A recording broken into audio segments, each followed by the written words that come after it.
Hi guys, this is Rashid from Sydney PTE Study Centre. We have gathered here today to discuss about one of the most significant section of PTE, which is speaking. I know a lot of times speaking does not ring a bell because it might sound easier by looking at a lot of the rumors in the market, but the thing with the speaking is the impact that it has on both listening and reading section makes it really important. Now, the scoring of PTE speaking is done automatically. As you can see in the slide, it says automated scoring. Whenever it is automated, computers are involved, and we need to know what or how does the computer score the whole thing, right? And whenever computer is involved, we need to go to expert, and we have gathered two experts here. We have Ribat, a phonetic expert. We also have Asif, who is going to break down, these two people will break down how the systems work, how the whole scoring is working. Asif will come with the perspective of a human being, how a human can mark this thing, and Ribat will try to quantify the whole thing within the computer's perspective, right? So I'll bring Asif first. Asif, over to you. How does this scoring work? If you are a human and if you're gonna judge a student for his or her speaking in PTE test, how will you do that? Sure, thanks very much, Rashid. So let's start with the different items that we have actually in PTE speaking section. Now, as we all know, there are five different types of items in speaking sections, starting from read aloud, which is followed by repeat sentence, describe image, retell lecture, and answer short question. Now, this image is actually taken from Pearson official scorecard, which is available online. Now, if we look into the third column, it says number of items. That means number of questions a student may get in his or her exam. So for read aloud, it's 6 to 7, repeat sentence 10 to 12, answer short question 10 to 12, describe image 6 to 7, and retell lecture 3 to 4. So anyone can get any number of questions between these given value.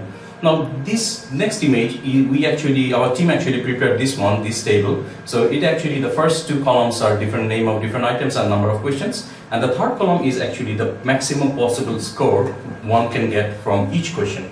So for read aloud, it's 15 plus. 15 plus means it is completely based on the length of the text, especially for read aloud. And for repeat sentence, describe image, retell lecture, and answer short question, for the number for each question is given there. Now, if we just take the scoring for content and take out the scoring for content, and if we just focus on pronunciation and fluency, now we can see for pronunciation and fluency in describe image, read aloud, repeat sentence, and retell lecture, we can score 10 out of 15, out of 13, or out of 15 plus, whatever the score is. Now, in short, if we just do a simple math, we can get approximately 70% of our speaking score are coming from pronunciation and fluency.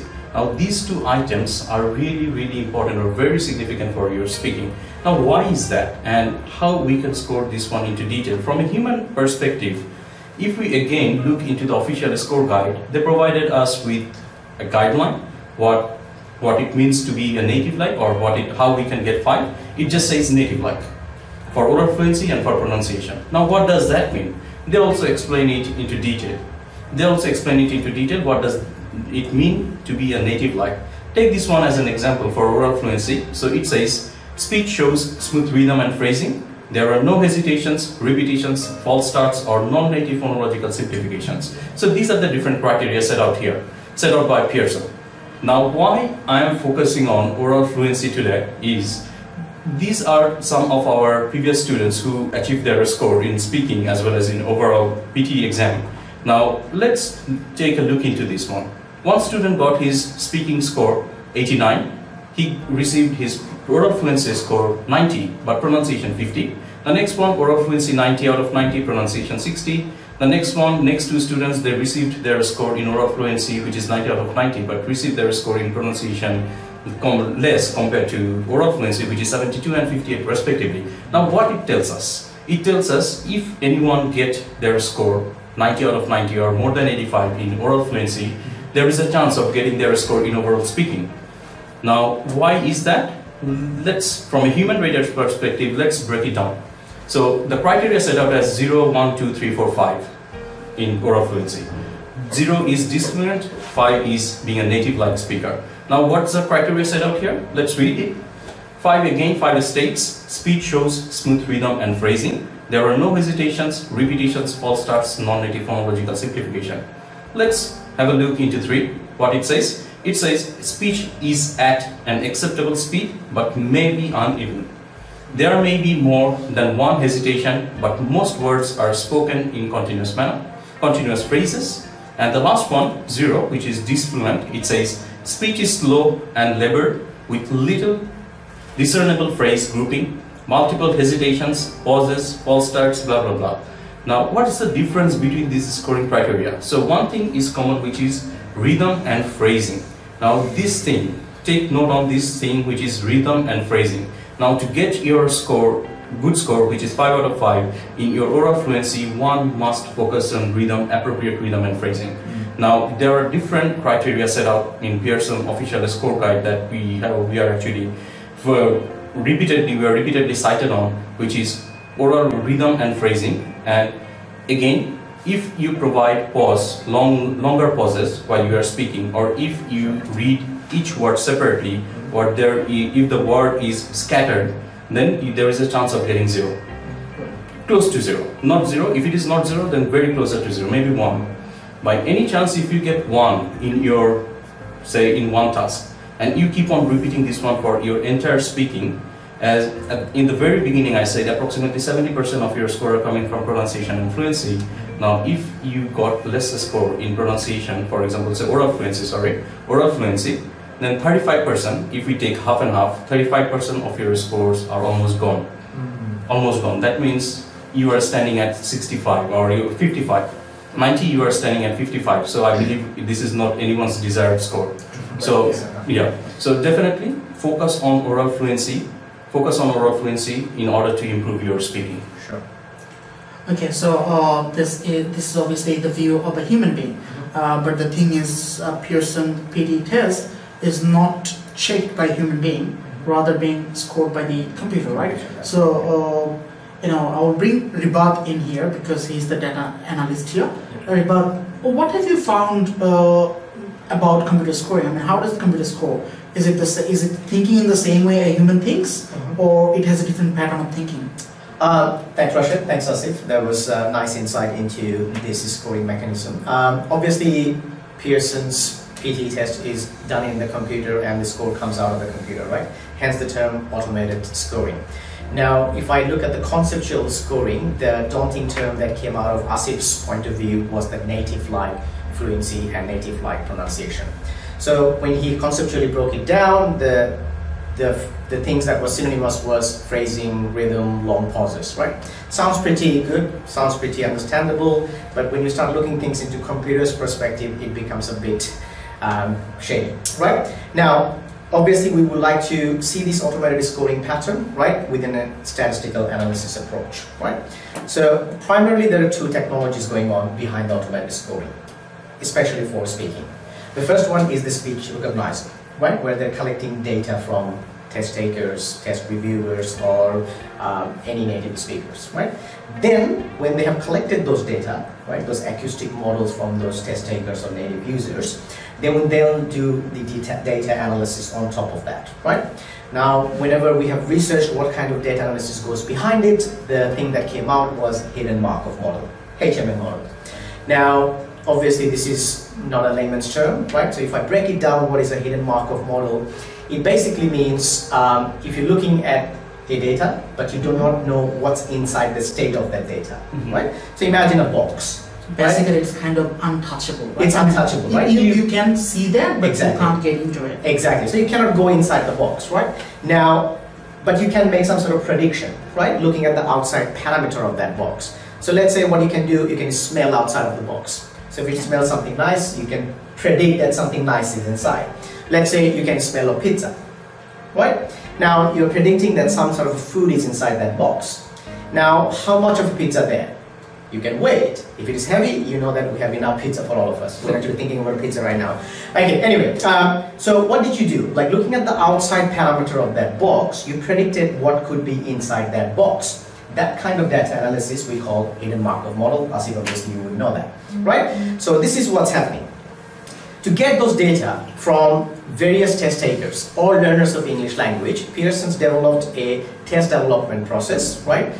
based on the prediction model, where let's say they will give you an item type to thousands of native users, native speakers of the language. Anybody who speaks that language all the time or uses English as an academic scenario, right? So let's say a read aloud task 1, right? They will take acoustic models or articulatory response from those thousands of native speakers. That will be the reference model for them, right? They will give you those level of grading depending on that one. So obviously that native users will be 5. Then they will go to the learners of English language, which will give you that 0, 1 or 2, right? The person who is giving you response as a learner of the English language. Now let's say you have given a response, I have given a response. If my response is more native-like and your response is more non-native-like, they will not stop there.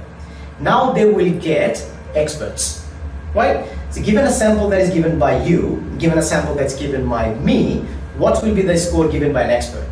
That will give you that scoring model, right? Now you can easily predict what could be the score of that sample that's been given by a test taker. If it is looking like a box which is inside a pizza, it'll be something nice. If it smells bad, it's a non-native like responses, right? To show you that one a bit more visually, right? I'll bring in Asif here if I can. So this is a data response or a waveform given by 3 speakers, right? So what I'd like to do here, I'll quickly point out to you and make my comments, and then I'll wait for your comments on that. So what I'm going to tell you now that that first waveform that you're seeing is a native speaker or a native user of that English language. Yes. Now that second speaker that you see here is a student, right, who has given the same response of the same read aloud text. Yep. And this third person here at the bottom is another student, right? Now I want you to compare this student 2 and student 3 compared to this native user at the top. Right? Okay. Looking at just the data and the data only, you don't really know what's inside. Just look outside, you're a human reader, and you also obviously know how to analyze the data. You tell me, who would you score better or who would you score worse? I'll just interrupt for a moment. Sure. So it's just like, you're asking me to figure out whether the pizza is nice and have exactly right. Exactly right. Yes, yes. That's quite nice, isn't it? Exactly. So I'll be waiting for I have the tough job to make that prediction. Yeah. Okay, from outside perimeters. Sure. Okay. Now, what I would like to do here is I would just focus on the score criteria set out by Pearson. Sure. Okay. The first one is based on definitely timing, how long you should speak, or depending definitely on phrasing, and I would be focusing on mainly phrasing and rhythm. So what you are saying is the top one is the native speaker. Yes. So let's look into his timing. So here I believe it's 15 seconds. Okay. That's right. Yeah. So 15 seconds, 16, 17. So he or she took approximately 17 seconds to finish his or her answer, and this student finishes 17, so which is about same compared to this one, and the student at the bottom, he or she finished around 15, 16, 17, 18, 19, 20, approximately 20 seconds. So based on that, I would definitely give a tick to this one. Okay. So I would definitely rate higher to this one. So this is just one criteria. So let me focus on 2 more things. One is pause and another one is phrasing and definitely intonation. So concept, yes. Yeah, so definitely. Now, let's see the pauses. So this speaker or the native speaker provided pause here, so which is about saying to this speaker. But as we can see, there are some information or he or she spoke something here. So in terms of pause, again, I would go with this one. And let's look at the next one. So here it is, which is about saying. But same thing here, he or she spoke something here, so definitely I will give another tick here. And then let's focus on the third criteria, which is intonation or stress. This speaker provided stress here because we can see a spike. We can see some spikes here, we can see some spikes over here as well. Now, as we can see, spike very high, but in this case it's low. Spike is missing, Then here it's again high, here it's low pitch, it's high, it's so basically low. You're pointing out the inappropriate stress level. Exactly. That's right. So what you just say, the perimeter, outside perimeter of the box. So my intuition, or I would rate this one definitely way higher than this one. Right. If you asked me to rate this one out of 90, then I would rate him or her approximately 85 plus Sure. for sure, because That's which right. is very close to this one. And if you ask me to rate this one, then maybe 50, within 50-55 range as a human rater. That's right. So yeah, that would be my prediction. Wow, so that's actually quite amazing, isn't it? We It didn't is. even look into the content here. We don't Exactly. know what's inside the box. Exactly. Whether it is a pizza or it is a burger, we don't know. I don't know. But all we can say is, yes, something good is in the second one, Exactly. and third one has nothing good in it. So Compared to the native yeah, so speakers. just by following that model that you have just introduced few moments Exactly ago, right. So, third one is getting the lowest score and second one is getting higher score. right. Which one Which is- actually got the best? Do you have the That's score right. or- So- Yes, I do. Let's see. So what you did there is basically a hidden Markov model. Mhm. This is exactly how computer sees things, Yep. right? Those who doesn't know, this is exactly how the computer sees things. So what you're saying, Yeah. sorry to interrupt, Yeah, so what that's you're fine. saying is the lower the variance is or lower the standard deviation Exactly, between two yes. scores is, that means the higher the Yeah, score. standard deviation is the exact scoring gradation model, right? So from 0 to 5, they're just looking at the standard deviation.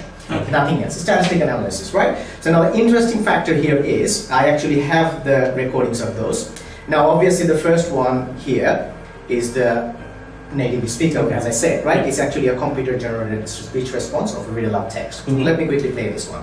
Domestication is an evolutionary, rather than a political, development. They were more likely to survive and prosper in an alliance with humans than on their own. Sounds pretty good, right? So that was my reference model Mhm. taken by Pearson's speech recognizers, let's say, right? Now the second one was your best person, right? Now this person is actually our old student, Stephanie, if you might Yes, know her. yeah. So she has achieved her desired score, 90 in fluency, 90 in pronunciation. According to you, just by looking at the graph, she did score well. Let's see what she has spoken. Domestication is an evolutionary rather than a political development. They were more likely to survive and prosper in an alliance with humans than on their own. Right? Humans So it sounds pretty similar to what they close, right? isn't it? Your Yeah, prediction pretty was close, yeah. spot on. Now this third person, you said the fluency doesn't look that well, Yep, in right? terms of There's no timing. pauses, the Yep. rhythm is a kind of off. Let's see what happened inside this recording. Again, this is one of our students, right? She's trying to achieve her desired score now. She will get there eventually, but this is where she is right now. Domestication is an evolutionary rather than a political development. They were more likely to survive and prosper in an alliance with humans than on their own. So as you can Basically, see, the model works, isn't it? Yeah. Exactly. Whatever Asif predicted There you go. worked to the T. I mean, it's perfect. Yeah. Yeah, so this is what's happening, right? The computer is only seeing the outside parameters of what's going on inside, right? Then based on that, they're making some sort of prediction of what could be inside that, right? Just those little numbers, right? So if I am as an instructor of this type of test, I have to come up with a strategy that you need to apply for your next test, right? I can look into conceptual understanding of the scoring, right? That works, but primarily I have to make the computer happy, right? So I have to come up with a recipe that will give you the best score by making the computer happy. Hence we started with the term automated scoring, right? So this is my recipe for getting 90 out of 90 in fluency. The very first thing that Asif chose to check was the timing factor, right? How long somebody took, right? So the timing factor for fluency, the first one is 2-second rule. Remember when you said that you go from 3 to 0 with long pauses? Yep. We consider 2 seconds a long pause. Yep. So That was 2 seconds, right? It's extremely awkward, right? So all you have to do is avoid having 2-second pauses, right? Then comes the recommended time of the comparison of a native user.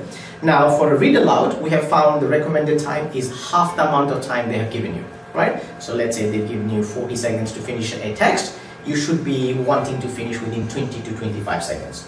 Given a describe image task, you want to finish within 30 to 35. A written lecture will be 35 to 36 seconds. Repeat sentence, try to mimic. If it is 3 seconds, you will try to finish within 3 seconds as well. Fluency factor 1. Recipe 1 for automatic scoring. That's what you check first, right? Okay, next thing is the hesitation, right? You need to obviously try to avoid hesitation. It's very easy for the computer to figure out where the graphs are kind of staccato, right? Because it's going to be kind of shaky graph, right? Instead of having a smooth graph, it will be kind of like this. Have to avoid that one. No hesitation, repetition, and whatnot. Now, repetition is also very easy to find, right? It's the same fingerprint. Again, computer can easily pick up on that. Try to avoid it as much as you can. Now, the third factor is the most important factor, which you thought is the most important factor. As a computer's perspective, that's the most important also, which is the phrasing. right? You have to master this art as soon as you possibly can. Sorry, but I'll just interrupt you for a moment. No problem. Before you move on to this important factor. I have a question with the hesitation thing that you have just mentioned a moment ago. When we are conversing, right, because it is not my native language, yes, exactly. Though I'm good at it, I use fillers. I use Exactly, a moment ago. Sometimes I use right?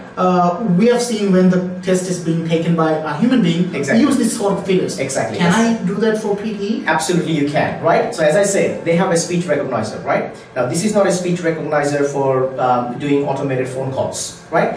This speech recognizer is optimized for evaluation of English language proficiency.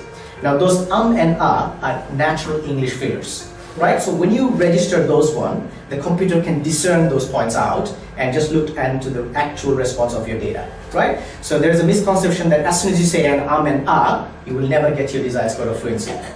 What you say is actually making sense with the kind of thing as if just did few moments of the comparison, because in the comparison you are not looking inside the box. Exactly. So basically, yes, that makes sense.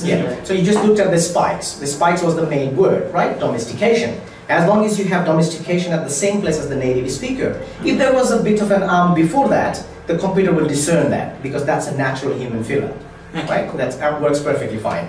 Perfect. Right? Thanks. Cool. Sorry, go ahead. That's a very good question, a very interesting question. Keep it coming. Okay. Anyway, so the most important recipe was the rhythm, right? Now, if you have a good fluency, you're not hesitating, you're not repeating, still it doesn't sound that English, right? For you to start sounding English, the only thing you have to do is look at a sentence, break them into its meaningful chunks, right? You know how important that is in your essay writing and somewhere written text. We call them phrases. Now, a phrase needs to be meaningful, right? As soon as you find a phrase which is meaningful, let's say the subject, then the verb, then the object, right? Have a little pause after the subject, have a little pause after the verb, have a little pause after the object. If between the subject and the object, you think the object phrase is the most important, say it louder and clearer. That will automatically give you a very good pronunciation score. More importantly, you will get those phrases in there. So basically what you're asking people to do is to focus on the keywords again. Exactly, right? Exactly, yes. As soon as you go there, and you will get that rhythm, right? Now those pauses that you also look for, where to put those pauses, right? Now again, if you go back to Pearson's tips given, right? They have told you to look for those pauses, right? They have said if you want to find a correct pause, help yourself with punctuation, right? There are a lot of misconceptions in the market that you have to speak non-stop without stopping anywhere, with one breath, right? Absolutely nonsensical, right? Look at the tips given by Pearson's themselves. Again, this slide is taken from Pearson's tips given on the website that is available for everyone to see. It says, looking at the punctuation, pause. That is that pause that you marked at the bottom. Absolutely very important, right? So again, if I want to sum up that recipe that you need to follow for that automated score, right, or beat that automated scoring for your fluency, first factor is timing, right? Make sure you hit a recommended time. Do not have more than 2-second pauses, which is a long pause basically. Second thing is no hesitation, we already know, right? No false start, no repetition and whatnot. Third thing, which makes you English or non-native like, is the phrasing, right? Put some words together, have a bit of pause after. If the phrases that you have chosen is important, say a bit louder and clearer, right? That will give you your desired score for sure, right? So I think that's it for me to give you those recipe, right? Let's open the panel for discussion now. Any questions if you have for me? Yeah, definitely. I actually have two questions. Yep. So you kindly showed us the recommended timing. Recommended timing for read aloud half of the given time, or for repeat sentence it's 5 seconds, or mimic the speaker's timing. Now I'm not doubting you, I'm just curious, how did you come up with this timing? Okay, obviously the Pearson's official guide hasn't given you those numbers, right? So they just tell you that you have 40 seconds to do a read aloud task, or 30 seconds to do a read aloud task, right? So where did I find those numbers, right? Again, there was two sorts of research I did.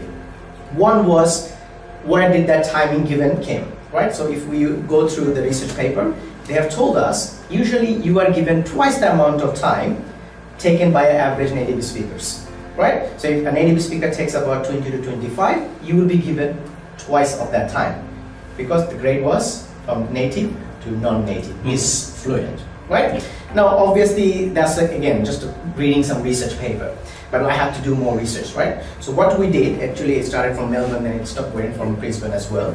We sent teachers with lots of targeted times, right? So we started from 40 seconds and we work our way down, right? We went there, spoke for 40 seconds very slowly, Yep. right? Then we went down 30, then we went down 35, then it was 20 to 25. So we found we only get 90 out of 90 when we finish within 20 to 25 seconds. Influencing. Right? So again, the number is not made up. There's a lot of research behind that number, right? Okay. So we read papers given by them, and then we did our own practical research as well, right? That's when I came up with that number. That's really good. That's good to know. So just one last question. Sure. Again, with regards to that punctuation, pauses associated with punctuation. Now I know definitely it's recommended by Pearson, and this is not the only way. This is not the only way. This is one of the ways yes, one student can practice. Now, how a student would be able to know the other ways? There are a lot of other ways to do is rhythm and phrasing, to maintain the rhythm and phrasing appropriately. So what would you like to suggest? Again, I would like to go back to that that last point about my recipe for fluency, right? Where you have to learn how to break a sentence into meaningful phrases, right? For example, if I give you an example, like if you want to eat an apple, right, you should buy it now, right? So if you say if you want to buy an apple, right, there is no phrases going on, right? Now if you say if you want to buy, makes a bit more sense. But if you say if you want to buy, in this particular context it doesn't make much sense. So you will have a pause after if. Native speaker will have a pause after if you, right? So primarily what's happening is it's the reading comprehension, right? So if you look at a text, now it looks like if you want to buy an apple should be together, so you say if you want to, instead of saying if you want to. If you want to, staccato. If you want to, a meaningful phrase, right? There are various ways you can actually master this phrasing. It's not a quick journey, as you know, right? It's a very slow process, right? That's why we keep repeating our read alert class within 2 week cycle, right? Because I need to keep introducing that concept of reading for comprehension. It's a language, it's going to take a bit of time, right? Right now you're saying if you, tomorrow you'll say if you, then you will start adding the apple into it, right? Takes a bit of time. Now, Asif and Ribat have been absorbing and processing all the information that you've been sharing with the students. Now, from a student's perspective, I've got a couple of questions for you. Firstly, what I've observed in the class is that a lot of the students, when it comes to the timing, the time factor, they do struggle to be within that time frame that you mentioned. So be around 20 to 25 seconds. Some of the students, strangely enough, they are not able to control themselves, and perhaps they finish reading their text within, say, 15 seconds. So, what are the ways we can sort of improve in that and so be in that time frame of 20 to 25 seconds? Sure, okay, cool. So one of the misconceptions that we have is if you want to hit that recommended time, if you're a slow speech rate person, you have to speak faster, right? Because you're taking too much time, right? That third person you probably recommend, make sure that you speak faster. But out of all those three, she was actually the fastest speaker, right? So you never change or manipulate your natural speech rate, right? Because again, if I go back to the task description given by Pearson themselves, it says that you have to speak naturally. You should speak clearly and you should speak naturally with your own natural rate, right? So if you find yourself that you take longer to finish, that means you're saying things in words. You have to come up with phrases, so master the art of phrases. Now, if you find yourself that you're finishing quicker than the recommended time, that means after those phrases you did not pause like the third person we had. That's why you filled faster, but you still couldn't finish within the right amount of time. Right? You do not manipulate speed, you manipulate phrases. As you conceptually saw it, and now I'm telling you in as and what about native-like timing? What does that, if you could simplify a little more about... So native-like timing means that you are finishing within that native speaker's average time. Right? So one speaker finished in 20, another 22, another 25, another 26. Now if you take 35, that's too slow. But if you take 27, you are like that other native speaker who took 27, right? So it doesn't necessarily always mean that you have to finish within 20 seconds, right? That's the start. The range is from 20 to 30. I have a student, Prasenjit, who spoke for 32 seconds for read aloud. He got 19 speaking, even though fluency was 78. Right? So that it works. It really works. Clears a lot of so moral of the story is don't be too fast, don't be too slow, manipulate your speech rate with phrasing, right?